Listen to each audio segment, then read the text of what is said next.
Pretty much everybody over there was telling him to f off. I mean, I've never been in that position, obviously, but it's hard. Wait, you've never raced Supercross? She's got 450s coming right at her, and she's just like... Goes to show that, yeah, I can have you covered right now. Trying. Yeah, you got to. Someone's got to do something. You got to.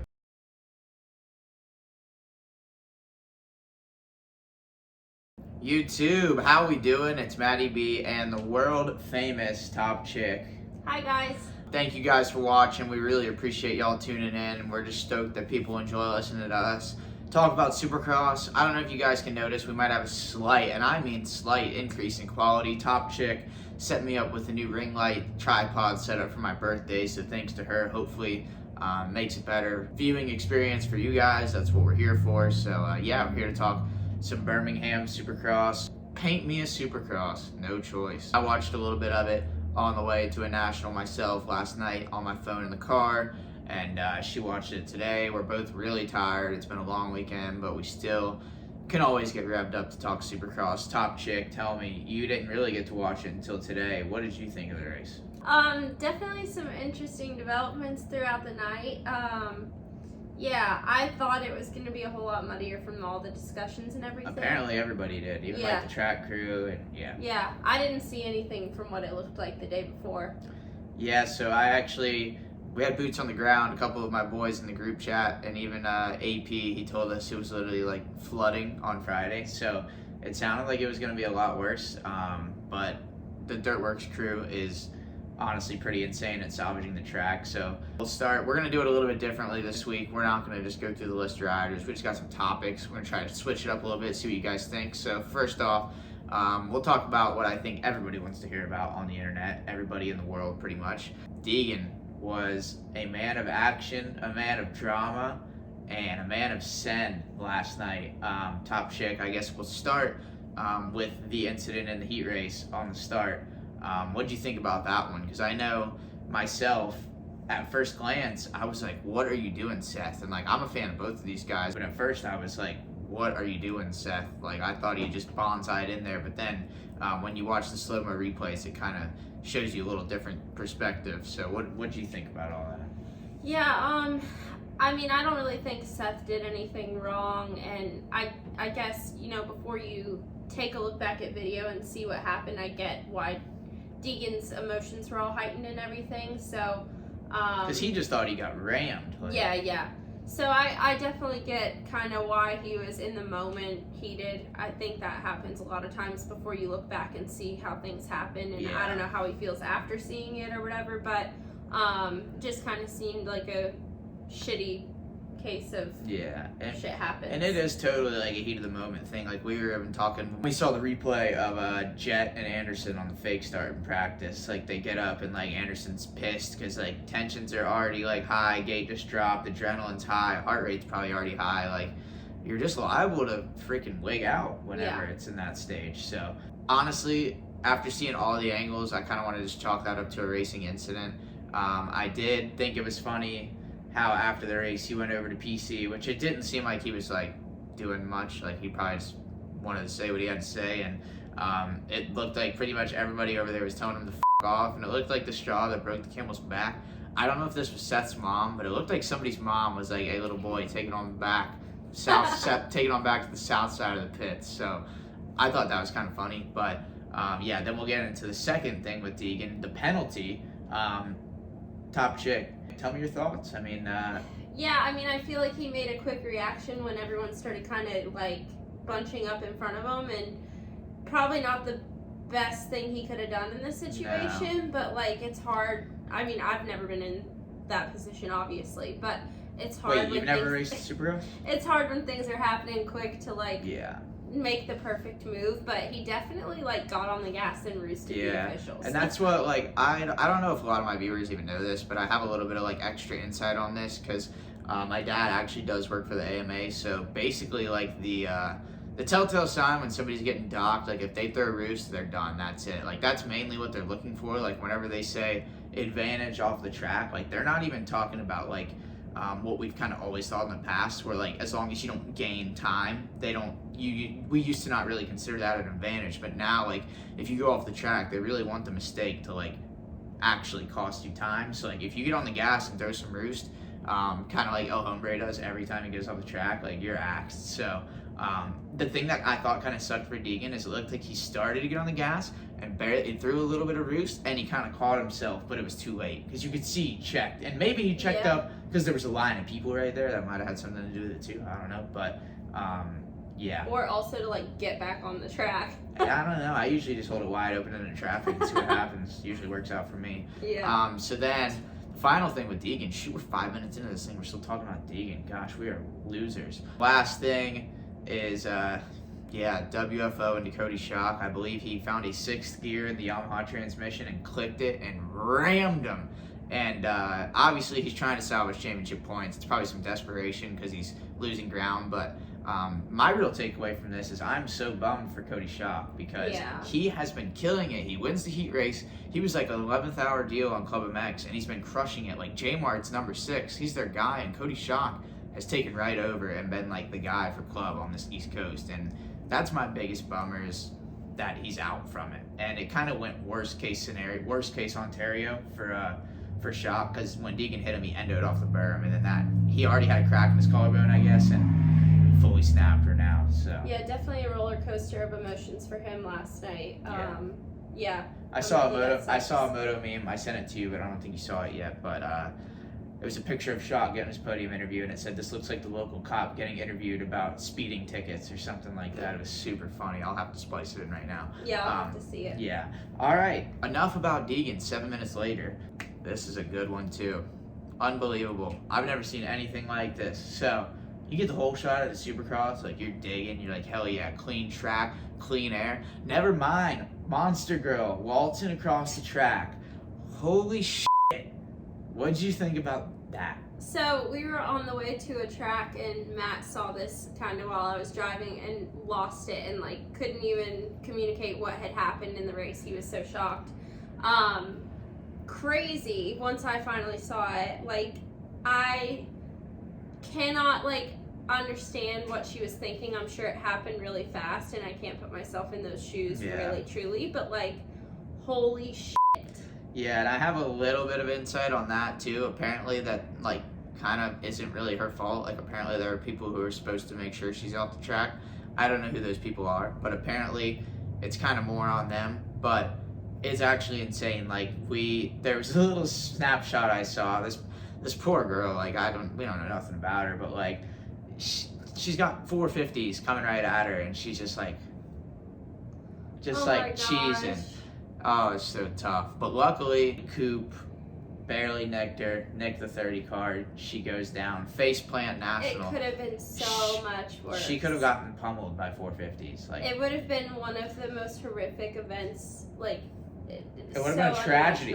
Yeah. Tragedy. Yeah. Shout out to her for still being alive. Yeah, no kidding. And unbelievably enough, if you go on the Monster Girls Instagram page, the last post before last night is about being aware while you're on the track. Yeah, they did like a reel. It had a lot of other stuff, but the first thing was like, we're always watching for bikes, because if we don't, we'll get hit. I'm starting to think she did it on purpose, because it's just too ironic. There's no way. Yeah, for sure. There's no way. Risking it for the biscuit for clout. She probably needs a few more followers or something. I don't know. I highly doubt it. Yeah, probably. Enough about her. Let's go in with the track. We kind of started talking about this at the beginning. Super tame, even though it ended up getting rutted to all hell, and it ended up being just as difficult as a normal track, but super tame and no whoops. I think the finish line could have been jumped by the KTM Junior Supercross Challenge on the electric bike. Even when the battery was dead, I think they could have coasted off and yanked it. But what are your thoughts on that? We kind of talked about this a little bit, but it was like the first time they ever made like a rain track, and then it ended up not even being bad. So yeah, I'm not here for it, honestly. I'm not either. I mean, the racing still turned out to have some things. Oh yeah. I just don't agree with it just because it's never happened. Like, why are we making accommodations now, kind of thing? And I think what it is because San Francisco was such a disaster with a full track. But here's just one man's opinion, and I don't work on equipment. I don't build tracks. Honestly, for lack of better words, I don't know shit about I really don't. But I personally think it would be better to build. You good over there? Yeah, I just think that's really funny. What? Yeah. Yeah, I totally don't. Yeah, I think they should build the full track because if it rains and gets crappy, you can take stuff out, and then underneath the jumps that you've already built, I can only assume it's dry dirt, which would in turn also help. Where if you build this little KTM Junior Supercross Challenge track, even though it was way harder than that, I would die on it, I promise. Like, there's no way that I could double around it. I ain't trying to discount the track or anything, but it was on the tame side, like no triple, no nothing. But yeah, I think they should build a gnarly track, and then if they have to, take stuff out, because once it rains, like, you're not going to just morning of practice build obstacles like that. Like, Kenny was talking about they could have built whoops and they didn't. Like, I think that was honestly the main issue I have. Like, the rest of the track, it worked out because it was so rutted, but no whoops kind of sucked. Yeah, I don't know. I kind of am on the same page as you. Yeah, I kind of think no whoops took away from the racing a little bit. Like, that section that was in place of the whoops looked like it could have been on our local night track up the road. But if I was a rider, I'd have been stoked. Whoops have almost ended my life multiple times. Totally stifled my wannabe Supercross career that never got off the ground. Like, if there was ever a race for me to race, no triple, no big finish line, no whoops, I should have went to Birmingham. Would have went better than my race that I went to today, but enough about me. All right, and this kind of ties along with it. We've seen some discussion about whether they should try to be at all enclosed stadiums. I don't really think so, and I think Top Chick is kind of on the same page with me. Give me some insight with it.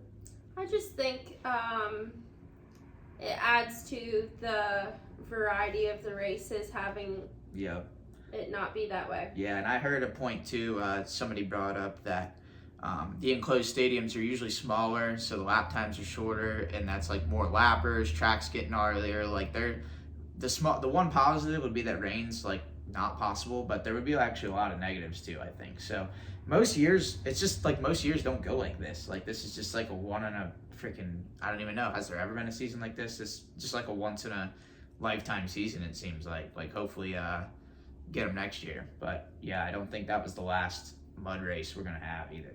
Yeah, I don't know, I just think it adds variety. Yeah, variety. It's motocross. Weather's a factor. Yeah.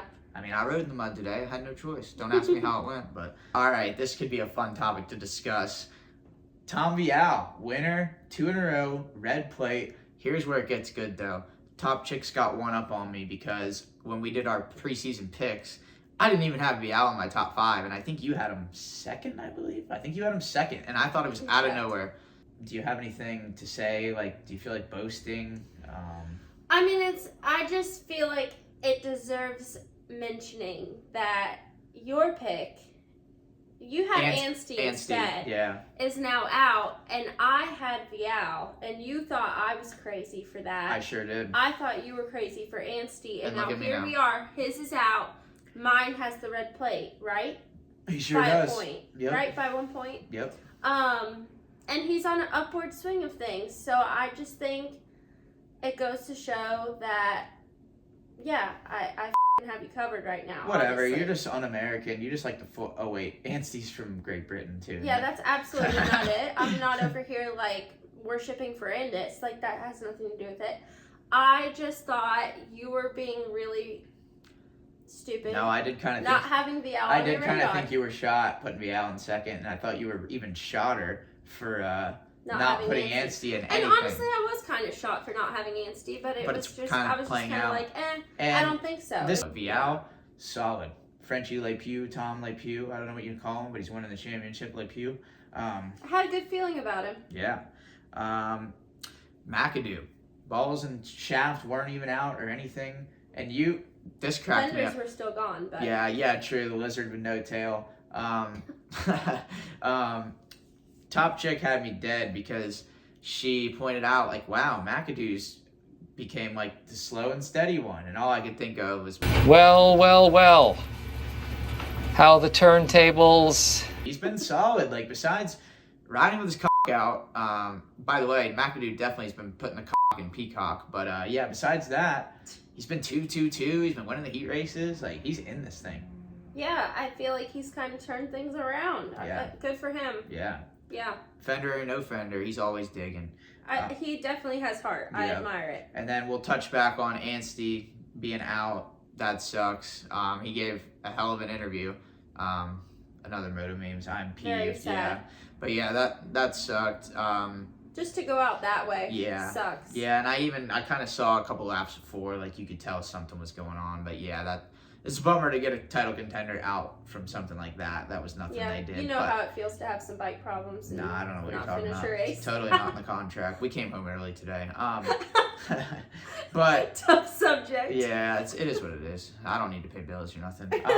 But what I was telling Top Chick, I don't know how all this stuff works. Like, I'm sure there's tons of politics and whatnot involved, but I kind of think that Honda is bad for not giving Anstie like factory motor, factory parts. Maybe he's getting stuff I don't know about. I'm not an industry insider. I ain't even really in the know. I'm just watching the races, but that's like their only chance at a championship. Shimoda's bad. Hymas is still learning, and he's been crashing a lot too. He's got a torn ACL. Like, their only chance at a championship is Anstie, and they're just like, nah, brother, do it yourself, blow it up. And now they're not gonna get one. I feel like that's just a bummer for the whole brand.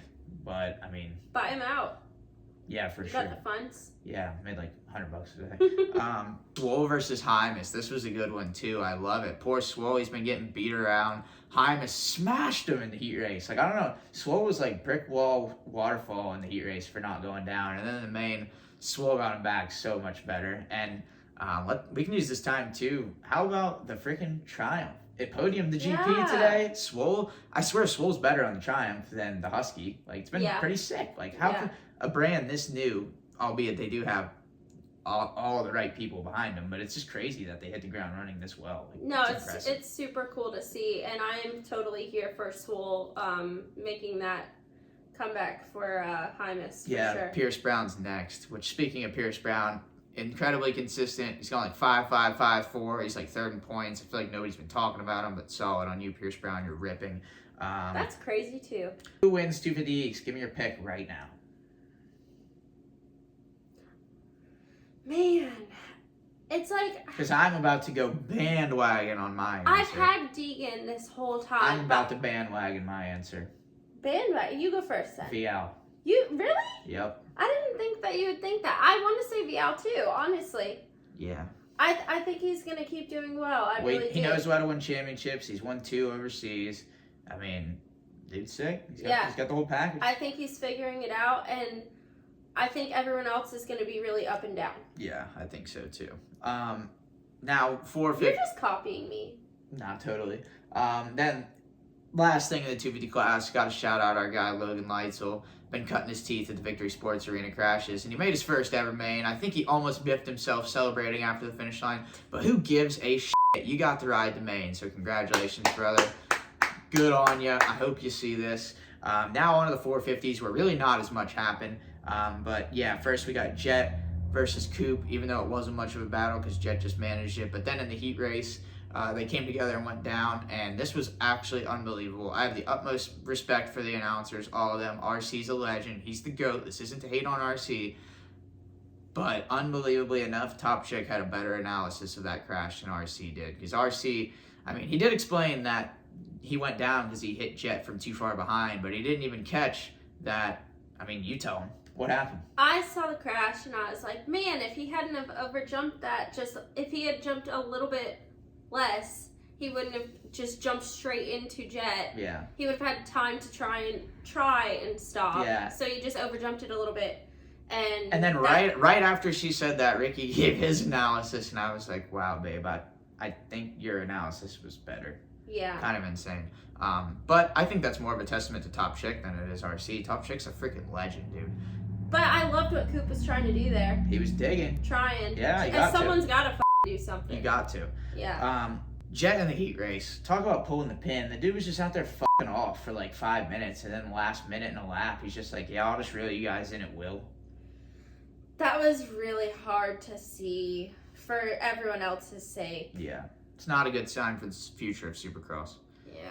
Yeah, not good. We better hope that, shoot, I don't even know what would hinder Jett. He could lose a few fingers and I think he'd still win. I don't know. Man. Yeah.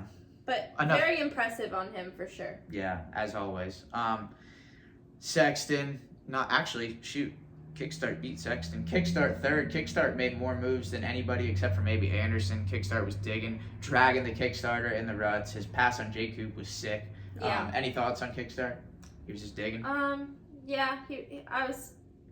cheering for him. Yeah. He was moving forward. Making Kickstarters great again, because I know I'm not. Then we got J. Coop. Now, Top Chick's been sleeping on J. Coop, like, heavily up until about an hour ago. She finally, like, saw what he had. I've been seeing it. I just finally spoke up about He's it. finally been vindicated in your eyes. I'm actually very happy for J. Coop, because he doesn't deserve... It's not hate, but it's just, like... It's not hate. It's mild disrespect and sleeping on him. That's all it is. I wouldn't even say disrespect. I just wasn't, like, here for it. I had respect. I just was not like, hell yeah. Hey, but now he did good, so bandwagon is here for him. That's not even it. I just feel bad a little bit. I just kind of feel bad because he is killing it. I feel bad for factory riders with all that money in the bank, too. They probably wish they were me, for sure. I feel bad for being a bitch. That's what it is. Oh, it's all good. Tomac, and I think that was the nail in the coffin. Championship's over. We're bombed. We hate to see it. I think in my initial picks I had Jett, then Tomac, then Webb. No, you had Chase third. You and me both had the same pick. And then Webb. Yeah. Maybe I had fourth. Webb fourth. We both had Webb fourth. Okay, so swap Coop and Eli. At this point in time, Swap them. yeah, 100%. Yeah, because I think Chase is third, Eli's fourth, so I think we're both equally off. But it sucked because he had some flashes of beast mode, ripping in the heat race, railing that berm, standing up, feet on the pegs, keeping the Achilles safe as possible. Yeah, it's just not came together. This season's been so gnarly, and he's dealing with a freaking mutant that's winning. And really, I mean, these guys are all lucky that they even have a chance against Jett. He's fucked up so many times, and he still got the points lead. Like, they're lucky. Honestly, they are lucky, and even more so, we are lucky that we actually get a little bit of a, like, closer points race, because if he hadn't been screwing up, it's over, which it might even already be, but which is kind of what I had predicted would happen, was it would totally just be a blowout. But there's been a little bit more adversity than I thought there would be. Yeah, it's just Supercross has a little bit more variables than outdoors. Where outdoors, like, he would start top three and just manage, and I mean Supercross tighter, more lappers, like just more stuff going on. So I kind of figured it might be that way, but I still figured he would get the championship, which it's looking like he will, unless he gets struck by lightning. It could happen. Anderson, I don't know where he started. I actually think Anderson missed the start of the race, getting fried at the Cowie rig, Team Fried. Came onto the track a lap late and still catches like AP, Tomac, all those guys. I mean, I'm totally kidding about the fried part, but he was dogging him out there. Like, he looked like he was on his way to first, even though there was no chance. But yeah, I mean, he was flowing, and he's riding that club now, so he's getting that East Coast shit in. Yeah.